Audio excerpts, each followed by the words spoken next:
Magandang araw mga kapuso, narito po ako ngayon dito sa Barangay Bunuan Gasat dito sa Dagupan City na kung saan inyo po makikita sa aking likuran yung isa sa mga bakas na iniwan ng Super Typhoon Uwan. Maliban dyan sa sira-sirang bahay na yan mga kapuso, yung ilan totally washed out na po yung kanilang mga bahay.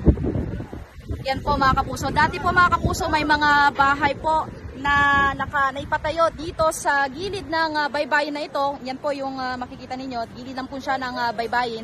At sa bahagi namang ito mga kapuso, tumba naman po yung cottage. Isa sa mga nakausap natin, bagong gawa pa lamang po yung bahay nila pero agad po na nasira. Bunsod nga po nitong pagtama ng Super Typhoon Uwan.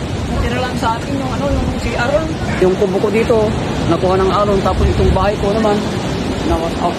Ayon sa kanila mga kapuso, alas 9 nang biglang tumaas or umabot hanggang dito yung tubig mula sa dagat. Yun po yung tinatawag natin na storm surge. Isa pa sa mga napansin natin mga kapuso ay yung mga bangka rin na inanod ng alon at saka nasira din nitong storm surge. Kaya naman labis din na pagkadismaya ang nararamdaman ng mga mangingisda natin. Akala namin sit na. Yung pa, inabot pa rin ng alon. Wasak na yung mga bangka. Nung pinunta namin ng bandang madaling araw, bandang alas 3. Yan munang mga latest na balita mula rito sa Dagupan City. Ako po si Sandy Salvacion ng GMA Regional TV at GMA Integrated News.